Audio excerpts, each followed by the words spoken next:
नमस्कार मित्रों, जय माता दी। स्वागत है आप सभी का हमारे यूट्यूब चैनल के ऊपर। आज अपन चर्चा करने वाले हैं कि बृहस्पति देव है 22 अप्रैल को मीन राशि को छोड़कर मेष राशि के अंदर प्रवेश करने जा रहे हैं। तो इसका प्रभाव है धनु लग्न है या फिर धनु राशि है, उनके लिए कैसा रहने वाला है, क्या क्या पॉजिटिव इवेंट्स है उनके जीवन के अंदर होने वाले हैं।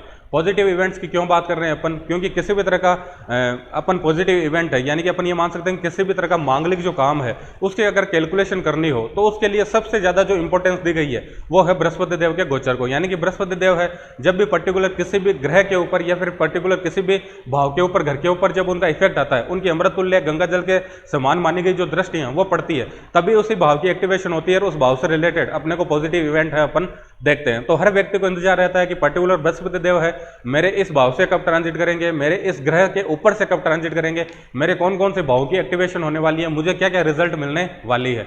लेकिन अपन तो डिस्कशन करने वाले हैं केवल धनु लग्न और धनु राशि के बारे में कि उनके जीवन के अंदर क्या क्या पॉजिटिव इवेंट होने वाले हैं। अब कईयों का यह है कि सर हमने वीडियो देखे उसके अंदर गोचर है वो बहुत अच्छा बताया गया था, लेकिन हमारे जीवन में ऐसे किसी भी तरह के पॉजिटिव इवेंट है वो घटित नहीं हुई है।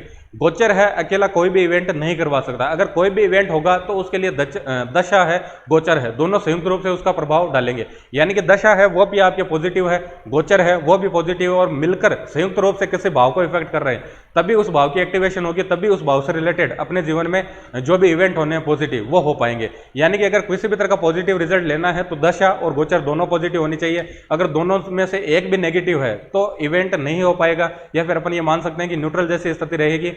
पॉजिटिव इवेंट हो पाएगा ऐसे 100% अपन नहीं कह सकते। दशा गोचर है दोनों पॉजिटिव इसके लिए आपके होने चाहिए।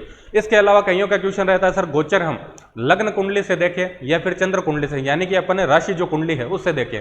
तो गोचर दोनों से देखना चाहिए आपको, और दोनों का संयुक्त रूप से अपने को क्या रिजल्ट मिल रहा है उसके हिसाब से फिर देखिए कि कौन कौन से भाव एक्टिवेट हो रहे हैं, क्या क्या रिजल्ट अपने को मिलने हैं। राशि जो गोचर है वो देखते हैं अपनी मनोस्थिति जांचने के लिए, यानी कि मेंटली अपन क्या क्या फील करने वाले हैं, क्या क्या इफेक्ट रहने वाला है। और जो लग्न की बात करें तो लग्न देखते हैं अपन किसी भी तरह का इवेंट अगर अपने को कैलकुलेट करना है कि अगले 1 साल के अंदर क्या क्या इवेंट होने वाले हैं, उसके लिए देखते हैं अपन लग्न से गोचर। तो दोनों देखिए और संयुक्त रूप से देखिए कि क्या क्या प्रभाव पड़ने वाले हैं। अब सीधा चलते हैं अपन धनु लग्न के ऊपर, धनु राशि के ऊपर। सबसे पहले तो कईयों का प्रश्न है कि सर धनु लग्न है किसको मानेंगे।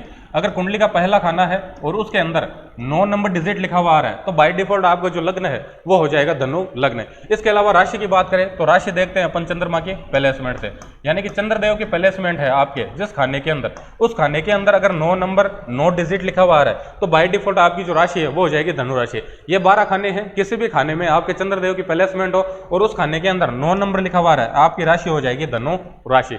अब बात करते हैं क्या क्या इवेंट होने वाले हैं, क्या क्या पॉजिटिव घटनाक्रम है वो आपके जीवन के अंदर होने वाले हैं। बृहस्पति देव है मीन राशि को छोड़कर मेष राशि के अंदर प्रवेश कर रहे हैं, यानी कि यहीं से उनका प्रभाव रहने वाला है। और 5वीं जो दृष्टि है वो डालेंगे 9वें घर के ऊपर, 7वीं दृष्टि है वो आएगी 11वें घर के ऊपर, और जो 9वीं दृष्टि है वो आएगी लग्न के ऊपर। सबसे पहले तो एक त्रिकोण एक्टिवेट हो रहा है जिसे अपन धर्म त्रिकोण बोलते हैं। क्या क्या पॉजिटिव चीजें होंगी, 5वें घर से ट्रांजिट करेंगे। 5वां घर है जैसे अपन किसी भी तरह की लर्निंग देखते हैं, या फिर कोई भी व्यक्ति अगर उसकी बुद्धि की बात हो तो वो अपन 5वें घर से कनेक्ट करते हैं। बुद्धि अपन देखते हैं मरकरी से, यानी कि बुद्ध देव से देखते हैं, लेकिन जब सद्बुद्धि की बात आ जाती है तो अपन कनेक्ट करते हैं बृहस्पति देव से।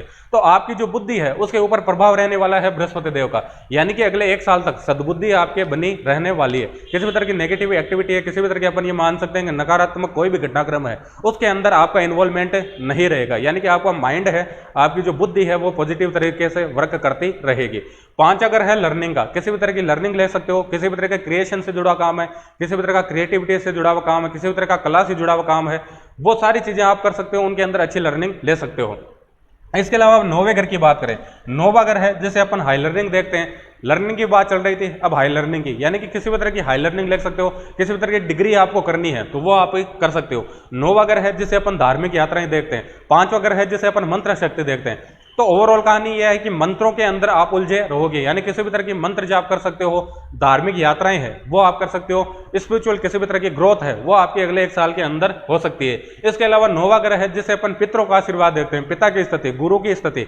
तो गुरु का मार्गदर्शन आपको मिलने वाला है, गुरु का आशीर्वाद मिलने वाला है। पिताजी के स्वास्थ्य में किसी भी तरह की गड़बड़ी चल रही थी तो उसके अंदर सुधार आने वाला है। इसके अलावा और बात करें अपन तो आपके जो भी पूर्वज है, आपके जो भी पितृ है, अपन एक तरीके से मान सकते हैं कि ईश्वरीय कृपा है, वो अगले 1 साल तक आप फील करने वाले हो। और लंबी यात्राएं होने वाली है, धार्मिक यात्राएं होने वाली है। अगर किसी भी तरह का कंसल्टेंसी से जुड़ा हुआ काम है तो उसके अंदर बहुत अच्छी सक्सेस आपको मिलने वाली है। इसके अलावा और बात करें अपन नोवा अगर इंटरनेट का है, अगर इंटरनेट से जुड़ा हुआ आपका काम है तो उसके अंदर बहुत अच्छी सक्सेस आपको मिलने वाली है। अब बात करें लग्न के ऊपर प्रभाव आ रहा है, तो लग्न है जिससे देखते हैं अपन व्यक्ति का व्यक्तित्व है, यानी कि फिजिकल मेंटल एटीट्यूड की अपन बात करते हैं। तो सीधी सी कहानी है कि आपका व्यक्तित्व है उसके अंदर 4 चांद लगने वाले हैं, उसके अंदर बहुत अच्छा निखार आने वाला है, सेल्फ इंप्रूवमेंट है वो आप बहुत अच्छे से करने वाले हैं। तो ओवरऑल स्पिरिचुअली बहुत अच्छा ग्रो करने वाले हो और खुद के अंदर अच्छी लर्निंग लेने वाले हो, यानी कि खुद के अंदर बहुत अच्छे इंप्रूवमेंट करने वाले हो। इसके अलावा 11 घर के ऊपर जो इफेक्ट आ रहा है, तो 11वां ग्रह है सबसे इंपॉर्टेंट मानते हैं अपन, क्योंकि इससे अपन अपनी डिजायर्स फुलफिल कैसे होगी ये सारी चीजें देखते हैं। तो बृहस्पति देव का प्रभाव आ रहा है, तो सीधी सी कहानी है जो भी आप व्यापार कर रहे हो उसके अंदर लाभ होने वाला है, यानी कि फाइनेंशियली अच्छा ग्रो करने वाले हो। इसके अलावा आपकी जितने भी महत्वाकांक्षाएं हैं, डिजायर्स है, इच्छाएं हैं, वो सारी की सारी फुलफिल होने वाली है अगले 1 साल के अंदर। तो ओवरऑल देख लें तो धनु लग्न है, धनु राशि है, इनके लिए ट्रांजिट है बहुत ही अच्छा रहने वाला है, हर तरीके से इनको सकारात्मक परिणाम मिलने वाले हैं। धन्यवाद।